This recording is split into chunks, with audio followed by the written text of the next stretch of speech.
After finally breaking through and making the playoffs last season, Senators fans are excited to see if this core can bring them even more success in 2025. This is the 2025-26 Deep Dive on the Ottawa Senators. Hello and welcome to my next episode, team number 13 on my preseason power rankings, the Ottawa Senators. And this was a team last year when I talked about them. I really felt like they were at a crossroads, and I felt like they were in a situation where if they were to miss the playoffs last season, all hell was going to break loose, essentially. And they didn't. They made the playoffs, and now the future looks really bright for this team. I mean, the expectations are pretty high. Goaltending was very good last season. The blue line was strong. The forward core was really good. They beefed it up at the trade deadline with a couple moves that I really liked on both ends. And, overall, the Senators really have built themselves a really, really fascinating group of players here heading into another season in an Atlantic Division where, Florida has proven that they are going to be elite in the playoffs, but aren't really going to care about the regular season. Tampa Bay is a year older. Toronto lost a key piece in Mitch Marner. And then you have the question marks, in Montreal and Detroit and Boston and Buffalo behind you. That the Senators are in a unique position here because they, at least in terms of a regular season team, might be one of the most stable ones in the Atlantic Division because I'm pretty confident with what I'm going to get out of them. I feel like the floor and the ceiling on this team are pretty stable going into the season, and that puts them in a very, very unique situation in terms of not just the team itself, but in the NHL in general. Like there isn't a lot of teams that really fit that mold that exists currently in the league, and they had a fairly quiet offseason, and I don't feel like they had to go out and make a big move. I feel like the team they have in place currently is good enough for what they need in the in the Atlantic Division and in the Eastern Conference to be around the playoffs and be in that hunt. And I definitely think the expectation in Ottawa should be a playoff spot this year for sure. And I think that anything less than that is an abject failure at this point. And for the Sens, who have been looking for stability, and their fan base has been looking for consistency and stability really since the Erik Karlsson deal happened, I think they finally have it. And as we kind of go through this team, we'll see how I think this team may not have the again, like they might be missing the super top end talent that a lot of these teams in this area are missing, but I do think they have a pretty well-rounded roster, pretty well all the way through, and that should be enough to propel them into a playoff spot. We look at the splits here, and that kind of summarizes it for me, right? 12th in offense, 11th in defense, 10th in goaltending. It's a very well-rounded team, and it's a fairly deep roster that has the top-end talent that they need at the top of it, and also has some pretty solid depth behind that. Special teams are definitely an issue for this team, and the coaching culture is just, it's too new of a regime for me to fully buy into it yet. I need to see it work for another year or two, and then we can have a conversation about how much I trust this core in terms of management. So that's why their rating's a little bit lower there, and we'll kind of touch on that in a second. But overall, it's a really well-rounded roster. There isn't a glaring issue, at least in the three main categories. Special teams obviously is probably their weakest unit, but even then, it's not bad, right? It's pretty close to the midpoint of the NHL in terms of what they bring on those side, on both the power play and penalty kill side of the puck. And it really is, like, I think the Sens have done a really good job building this well-rounded unit, even though there is some moves that I haven't loved from them. But overall, like, I definitely am a fan of most of what they've done here in the last year or two. But again, the management team is just kind of new. That's why they're as low as they are. We jump into the coaching culture here, and Steve Staios, like I said, he hasn't had the job for a ton of time, and I think he's done good.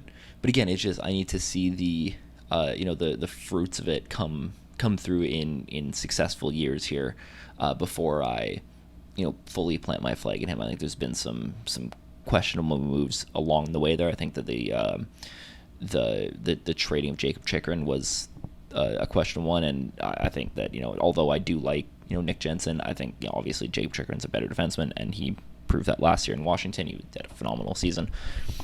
So things like that are definitely blotches on him. Although I do think Nick Jensen was a good fit for what the Senators needed. They just didn't get enough back in that deal.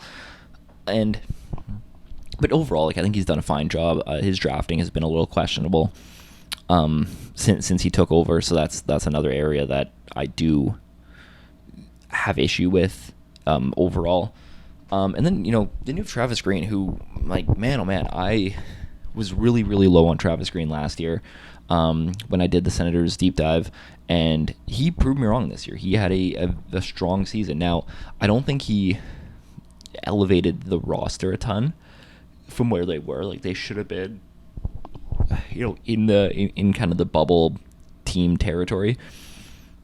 But he did stabilize them, and he did help them kind of anchor as one of those teams. So I think in that case, he was solid enough in the role, and I'm excited to see kind of what he can do building out this team that is a fairly decent roster. So I'm excited to kind of see him get his hands on a competent team that has decent ownership, it seems now as well, and a GM who's willing to kind of go out and add pieces for him, and they did that last year at the deadline, and I don't expect that to change much for the Senators. In terms of their season outlook, they're a fringe playoff team. They're in that tier. They're one of the last teams in that group. Really the last one in that group, and they're definitely at the top of that tier in terms of likelihood of making the playoffs in my mind. We look at their numbers last year, and they're nothing crazy. And this is kind of what gives me slight pause here, is the fact that their team numbers weren't as good as they probably could have been. But it's also in some ways though, right? They finished 12th in points percentage, with their 28th in goals for, 20th in expected goals for, 17th in goals against, 14th in expected goals against, and they finished 12th in the league, right? This is a team that should be improving still. And they were already, a fringe top 10 team in terms of their point percentage last season, while not having great underlying numbers, right? And not even underlying numbers, but even just your basic counting stats, right? 28th in goals for, 17th in goals against, right? 25th in goals share, and they were the 12th best team in the NHL. So, in that sense, I think that there is a lot of room for development here. I think that I believe, right, and I kind of made a counter argument with Montreal.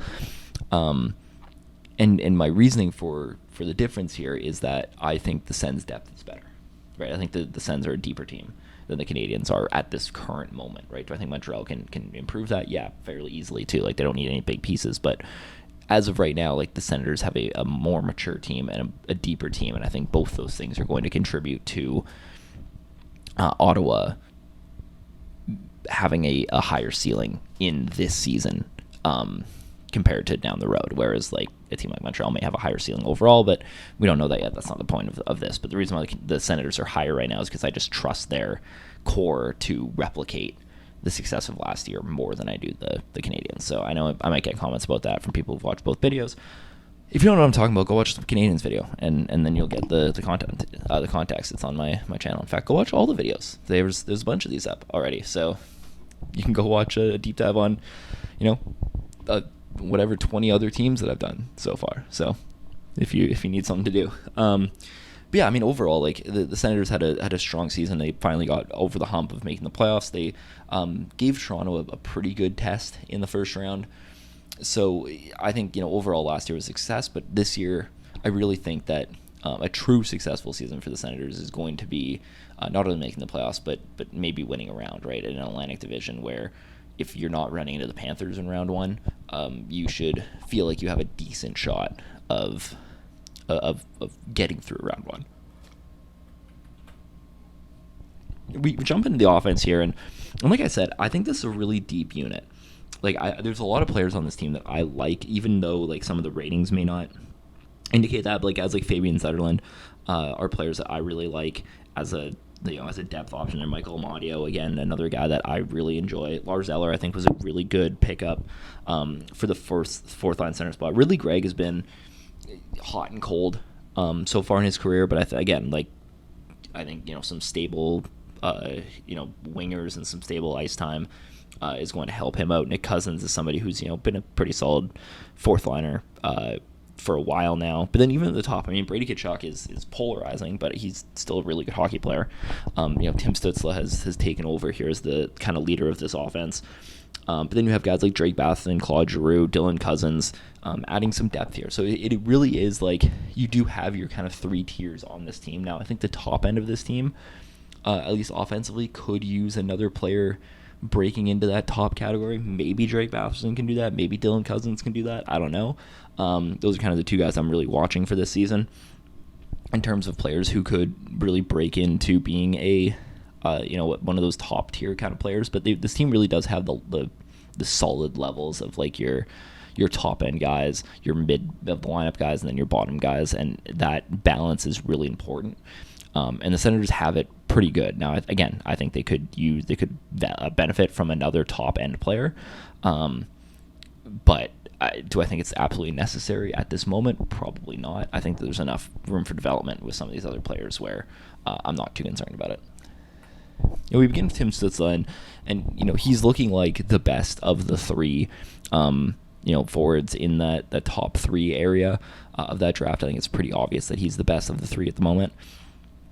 And, he's really done a good job establishing himself as a, first-line center in the league. And he's been underrated defensively, especially last year. He really improved his defensive ability last season.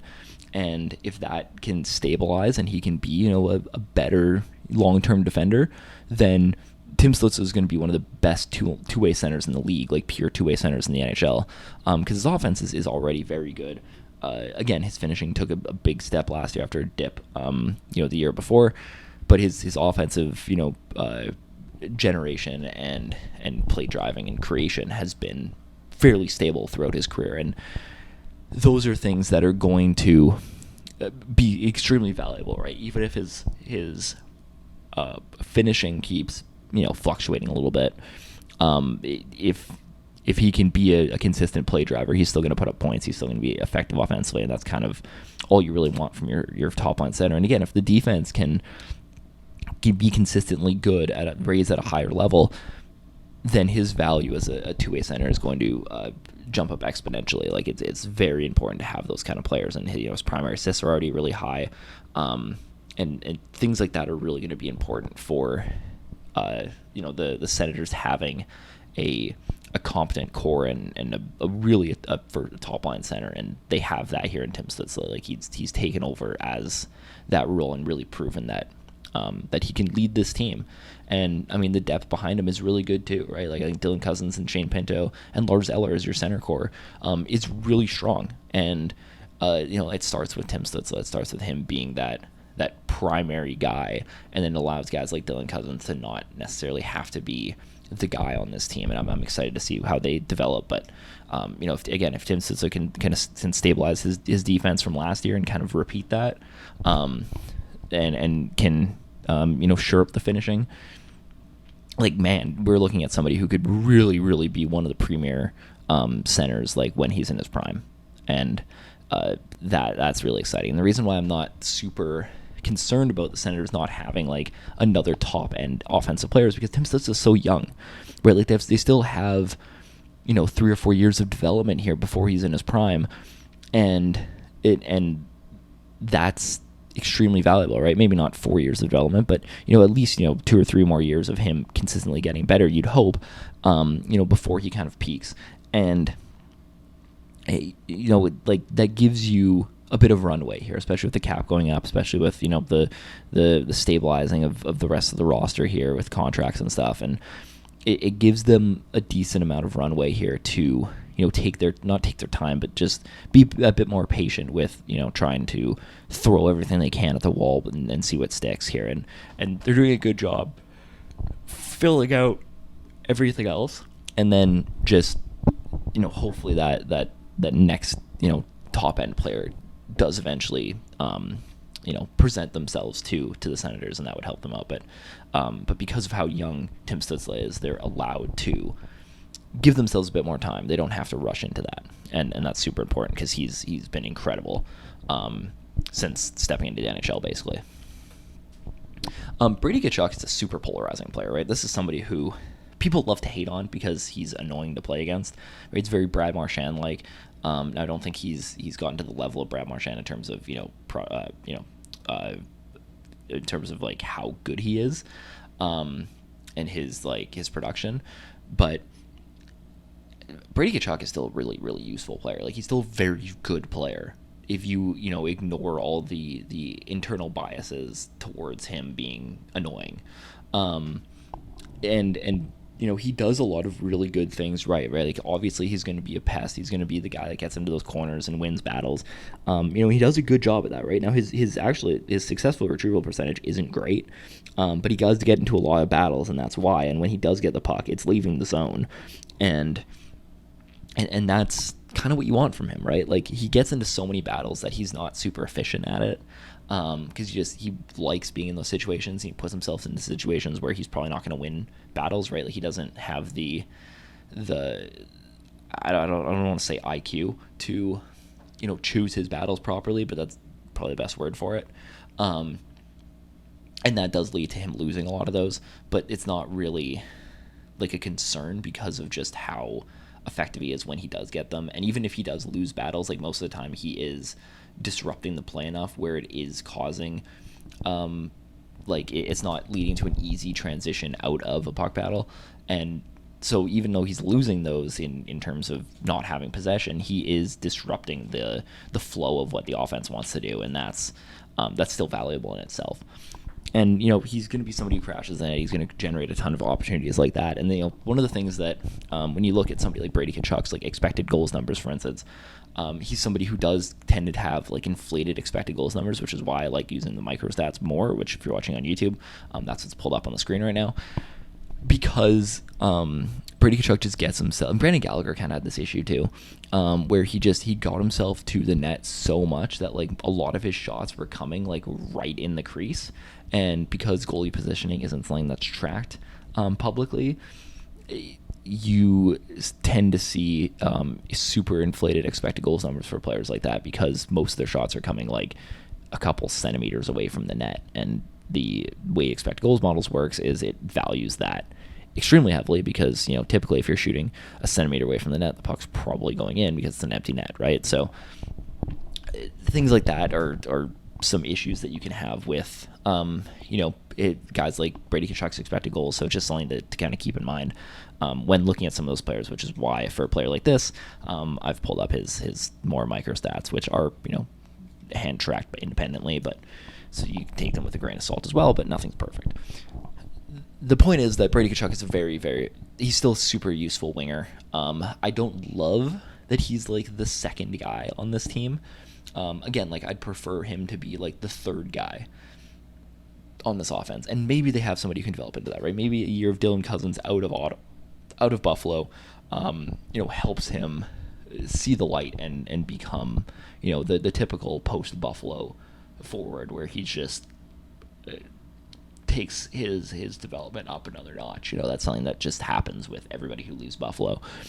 So there's a good chance that happens, and like, oh my god, if it does, then the Senators center core, which is already really good, gets even better. But I know there's enough potential growth with some of these other players that I'm not super worried about it needing to be found externally.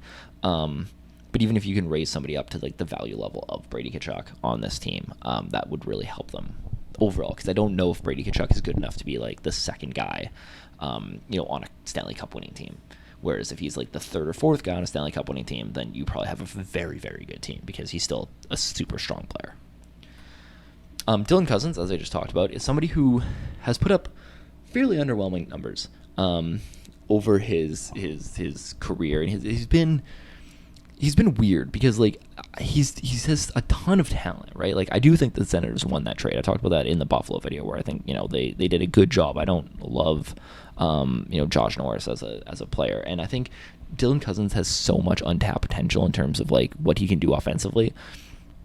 His defensive numbers have just always been bad, but again, like maybe getting out of Buffalo will help that because it'll allow him to flourish a bit more, on a better team. And we did see him, it take there was moments in Ottawa where he did look like a much better player. So I'm very intrigued to see what Dylan Cousins' numbers do in the post Buffalo season, because I do have high expectations for him to truly develop into like a bona fide second line center, if not higher than that. And I really think that in terms of like where Ottawa goes from here, having him develop into that, true number 2 center, is going to be a key piece to them, moving into the Stanley Cup contender tier rather than the playoff contender tier.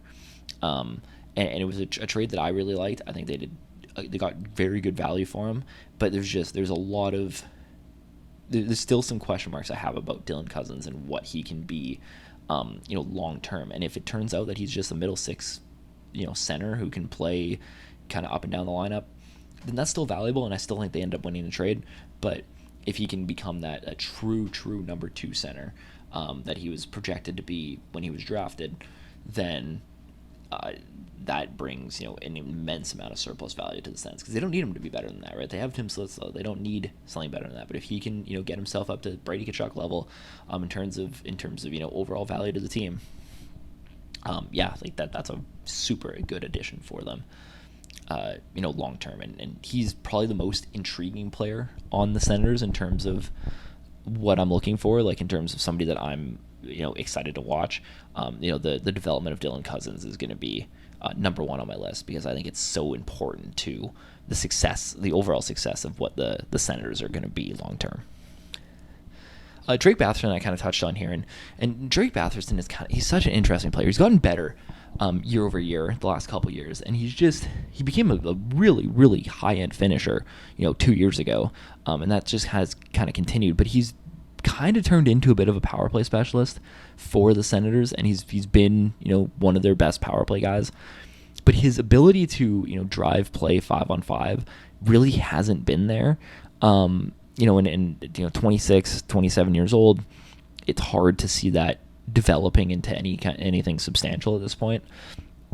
But if he can just become a pure top end finisher, year over year now, he's done it for 2 years, continue it this year, and can continue to be an elite power play player, then he's still is going to have value being on a second line, right? He can be that pure scoring winger, on a second line that a lot of good teams have, and you can kind of build around that as kind of the core of a second line, right? You have somebody like Dylan Cousins who could potentially continue to become a better play driver, and pairing him with Drake Batherson isn't a bad idea. David Perron's been bouncing around that line too, and David Perron's somebody who again has those abilities, but is getting up in age. Claude Giroux, same thing, some getting up in age.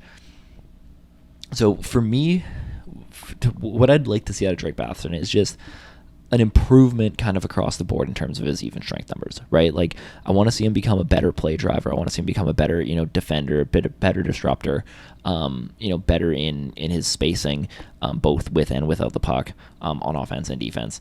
And if those things can happen, like to kind of, raise everything a little bit, then his overall value will go up a ton, and then just stabilize the scoring, right? Like that's a successful season for Drake Batherson. If he can do that, like he doesn't need to be, an elite top end winger anymore. He just needs to be, that high end scoring winger that they can throw into a second line in a power play and can kind of be the primary like shooter on a power play. And I think, the last 2 years have shown him develop that.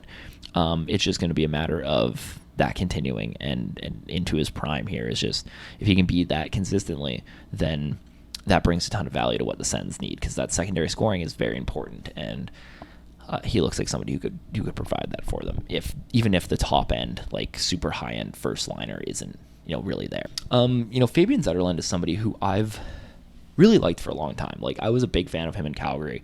I think that the Sharks picking him up was super fun, because he was going to get some opportunities and stuff. And then especially last year, the Sens had their wave of young players come up, and then they signed Tyler Toffoli, and Zetterlund's role kind of diminished in terms of what he was on the Sharks and what he could have potentially been playing in with San Jose. And I think that kind of did lead to, some of his numbers falling off a little bit last season because his role was just so different than what it was, in previous years in both, in San Jose and elsewhere. I like the pickup for the Senators because they can give him a pretty stable role, right? They can give him a role as, he can either be the winger on that top line, which is what Puckpedia has him as now, or he can play kind of on a third line, in a more, traditional third line kind of role. And you can kind of just let that happen. And he's somebody that I was really excited about them picking up. I love Fabian Zetterlund. I think there's still a ton of potential here. And again, I think in a more stable role in a team that's, trying to compete for a playoff spot and potentially more, his value is going to go up because of what he can bring to the team. Whereas like in a place like San Jose, they really couldn't utilize him to his full extent because of the state of the roster at the moment, right? Like at that point, they were just asking him to be a full top six role, and then they kind of had the movement of the younger kids come up, and then that role got diminished, and it was very there's conflicting job descriptions essentially. So him getting a bit more stability is going to be pretty valuable to him, overall here as a player in Ottawa, and I'm excited to see if he can bounce back a little bit, because again, it was a weaker year from him overall, but I still have pretty high hopes for what Fabian Zetterlund can be long term.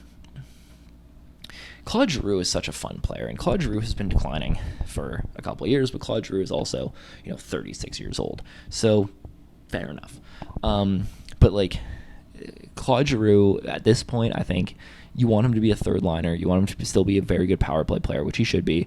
You want him to be a good, finisher offensively and a decent play driver, right? And he's been like in his, like even a couple of years ago, like 2-3 years ago, really the season that he was brought into Ottawa, like he was a super effective play driver. He was like one of the best, like one of the most underrated players in the NHL. Now I think you're definitely seeing the age catch up to him. He's definitely not as fast as he used to be. Things like that have started to wear on him. But, as a third line, winger who can add some offense, can be a power play guy, is still a decent passer, can still, drive a line a little bit, and isn't like a complete black hole defensively.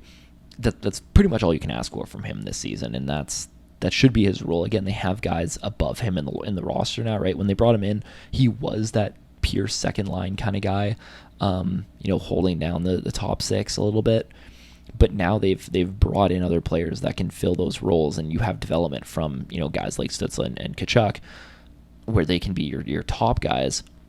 Claude Giroux's role now is going to be more of like a mentor role, right off into the sunset. We're not going to give you a ton of like insane competition. We're not going to put you in a ton of difficult situations. Just go on the power play, get us a couple goals, be a good finisher in the bottom six, and help develop some of these young guys. And I think that role is pretty well suited for Claude Giroux. And he really was holding on to being this super elite, dynamic driving winger, and now it's just he's kind of hit the wall, and at 36, 37 years old, that's to be expected, right? Like you can't really blame him for that. You can't hold that against him at all. But that's basically where he's at right now, and I think that his numbers will continue to fall a little bit, but as long as the scoring can stay up and he's not, complete liability 5-on-5, Claude Giroux will still have some value to the Sens, in kind of more of a bottom six situation rather than a top six one.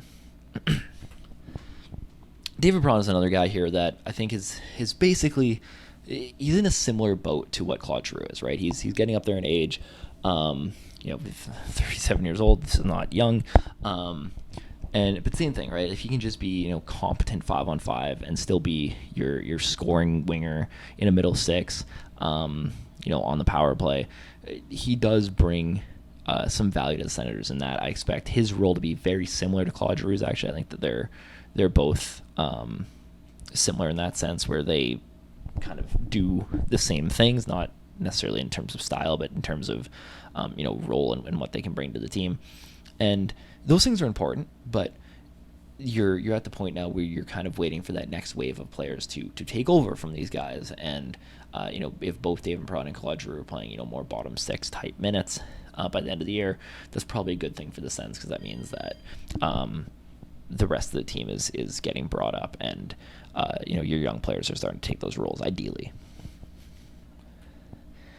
Shane Pinto is slotted in as their third line center this year, and he's been a pretty intriguing player. His defensive numbers have been, they were always decent, but the last 2 years he really shot up as like a really strong, bottom six defensive center. And his ability to drive play,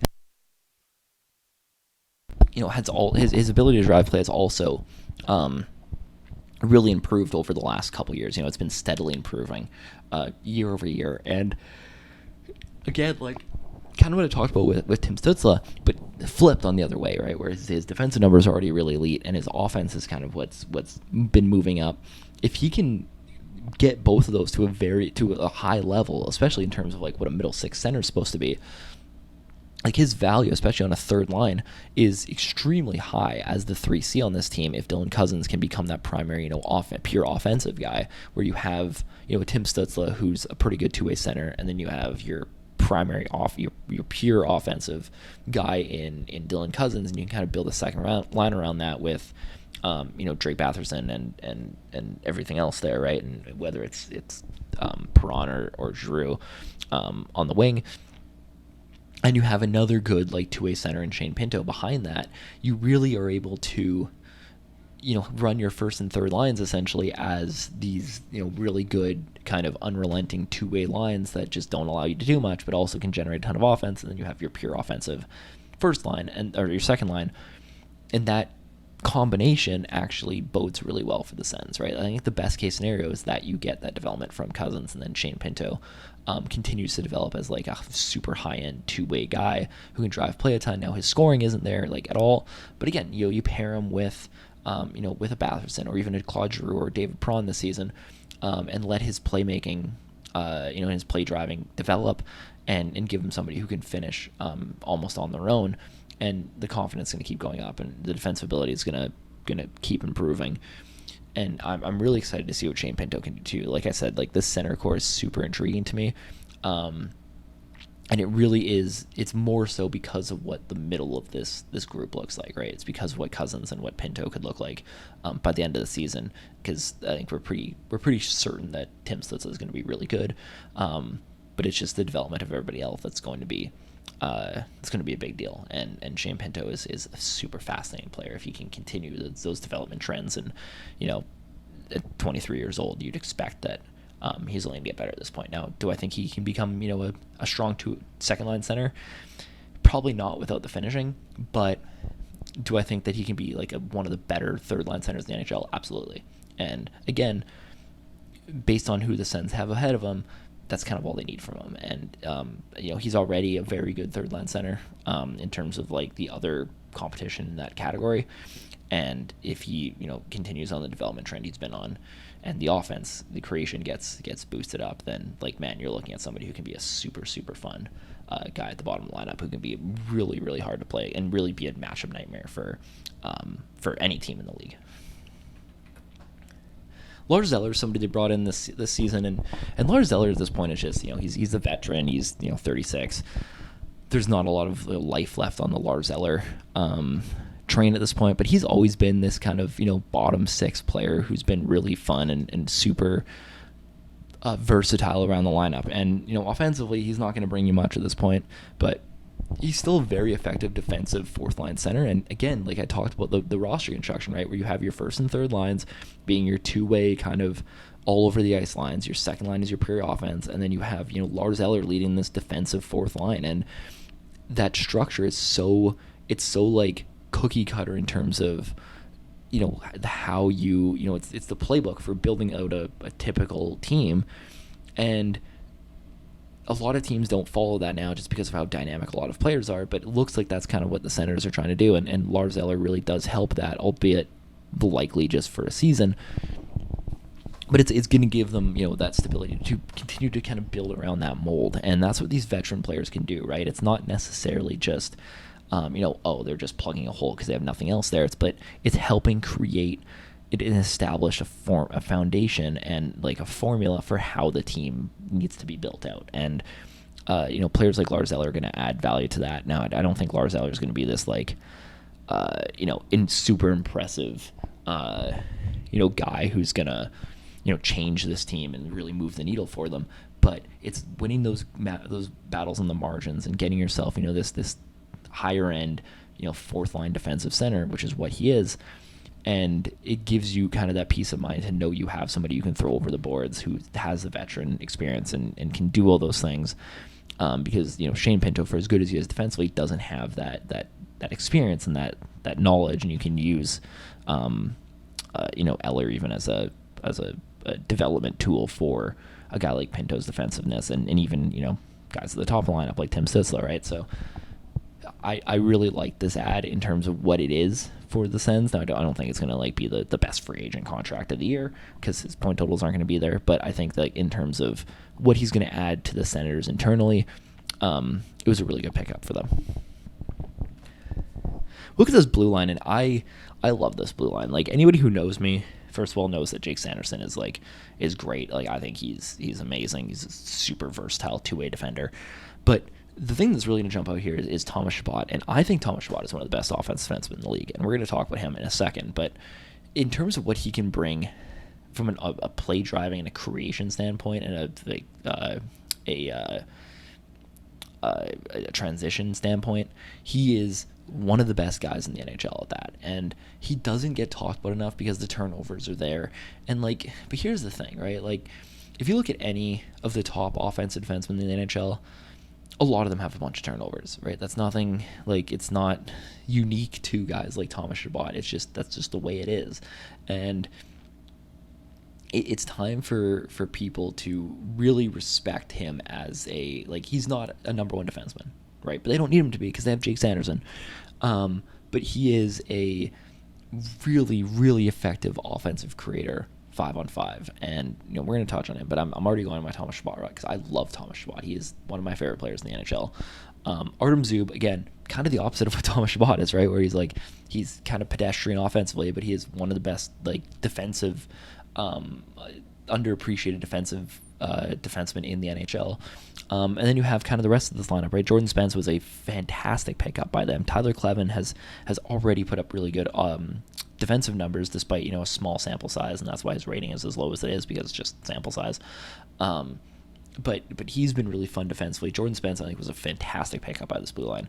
And then Nick Jensen is fine, but again, as your fifth defenseman, Nick Jensen, that's a really, really strong fifth defenseman for this team. This blue line could easily move up into being like a top 5 blue line by the end of the season if Tyler Klevin develops into another really strong shutdown defenseman for them. Like, if he can develop into like a really strong like 5th level defenseman by the end of the season, and everybody else continues to develop and get better, like, you're looking at one of the best blue lines in the NHL in terms of like top down talent. And that is so exciting, and I'd be very, very excited if I'm a Senators fan of this blue line, because I think I love the complete build of it from start to finish here. I think you have your top guy in Jake Sanderson, you have your kind of your middle of the lineup guys in Artem Zub and Thomas Chabot, and then Jordan Spence to a lesser extent, and then Nick Jensen, and you're hoping Tyler Klevin on a third line role, and all that is super exciting to me.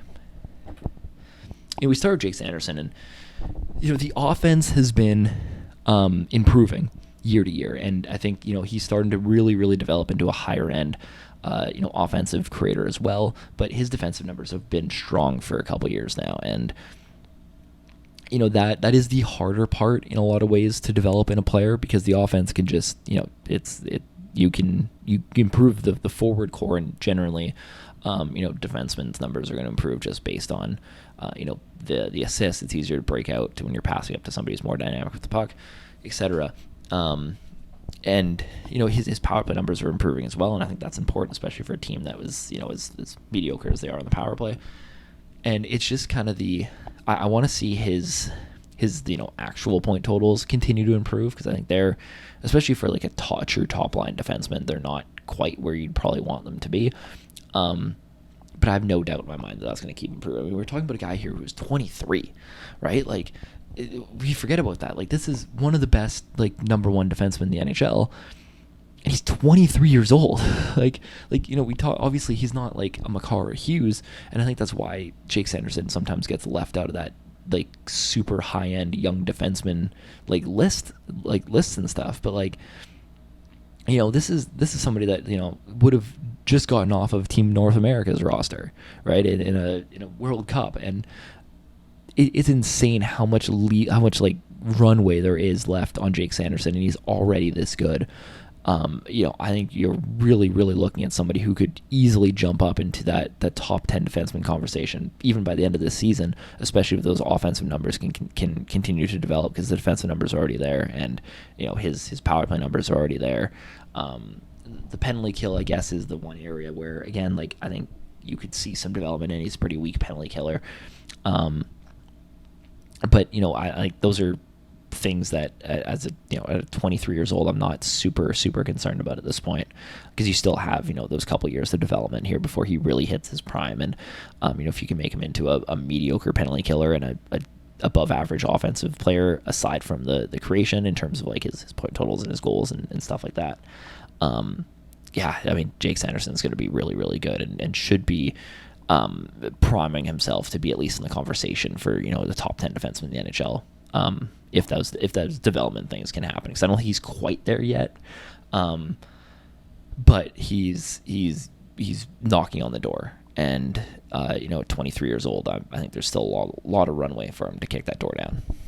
All right, let's talk about Thomas Chabot, because I am absolutely bullish on Thomas Chabot. I think he is fantastic. His first of all, as a cycle and forecheck defenseman, he is fantastic. His zone entries are incredible. One of the best zone entry defensemen in the league. We talked about his transition ability. It is so good.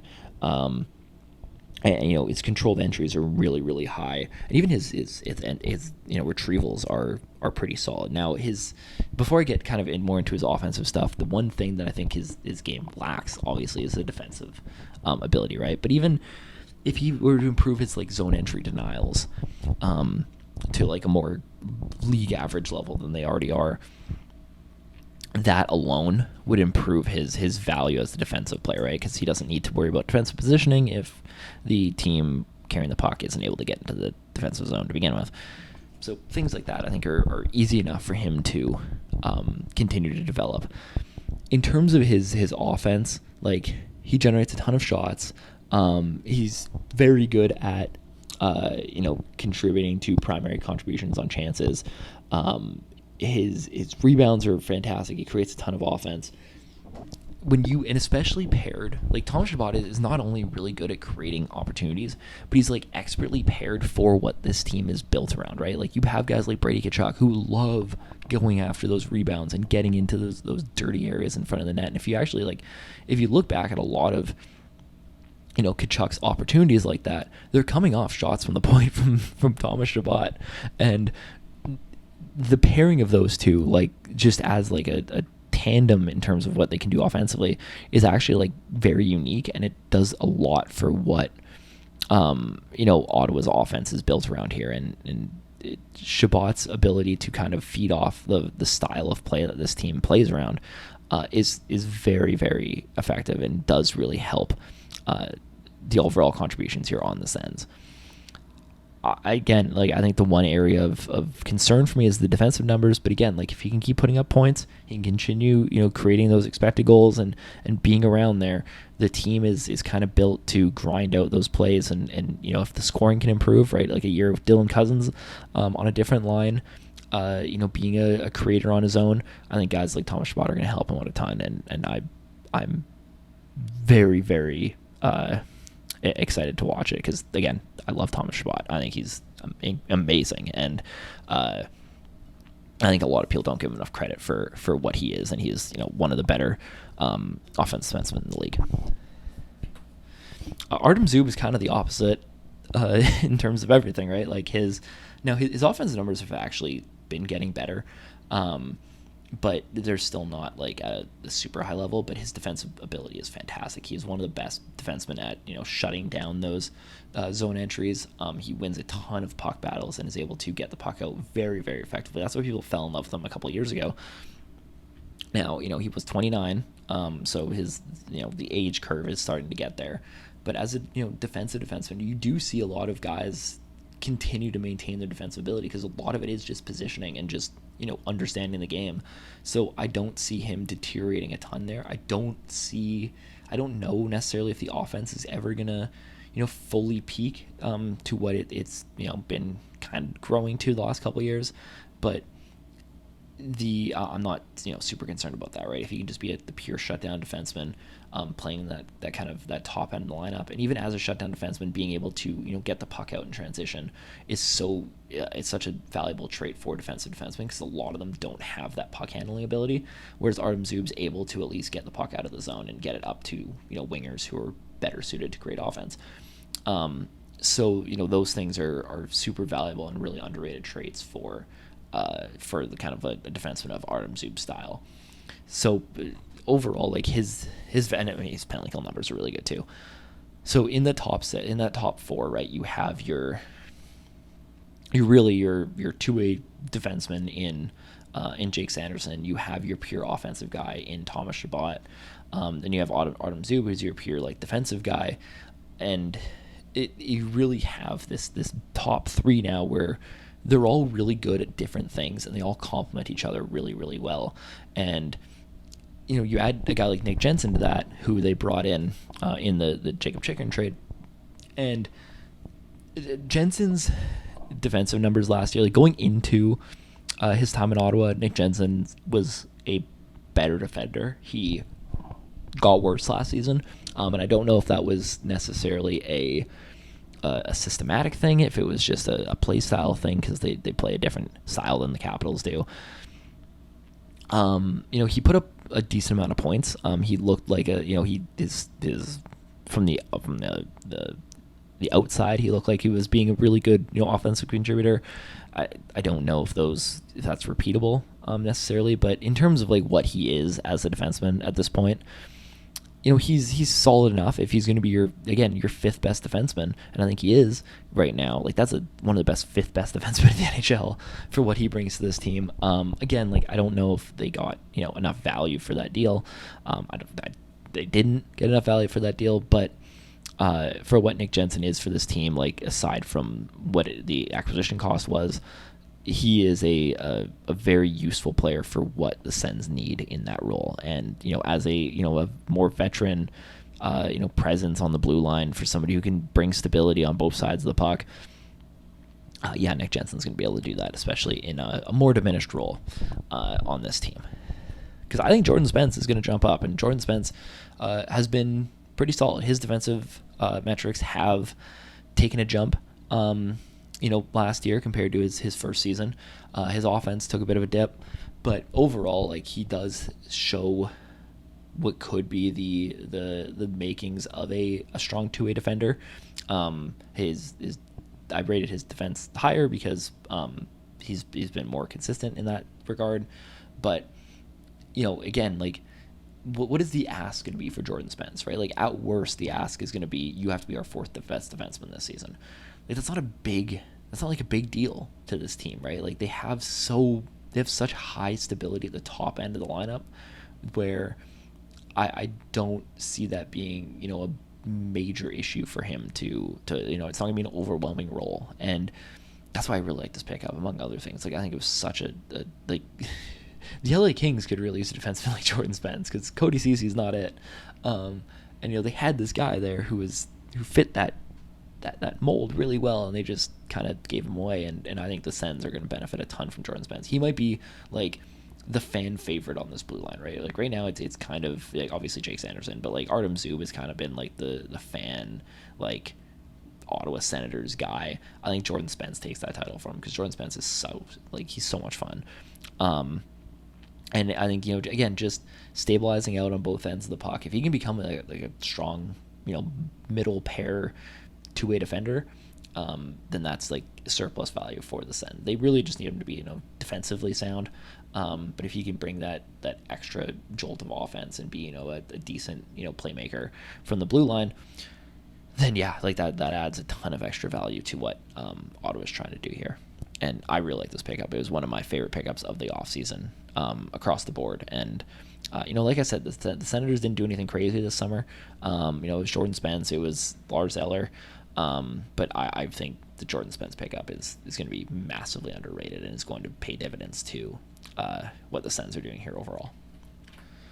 In net, it's, Merilainen is going to get a look as the backup here full time. Linus Ullmark is what is going to make or break this team at this point. He's been a really strong goaltender. Now he was stronger when he was splitting, when he was in a tandem where he didn't have to play the toughest games. Now his games played haven't changed a ton. 49 to 2023, 41 to 23-24, and then 44 last year. The difference though being that in 22-23 and 23-24 he was splitting the quality starts with Jeremy Swayman, right? Whereas in Ottawa, he's taking on, like, those 44 games were against, more difficult competition on average than the 2 years in Boston were. And you can kind of see that in the numbers, right? Where he went from, a 38 goal save above expected in 22-23 to, 21 2 years ago, and then 15.5 last season.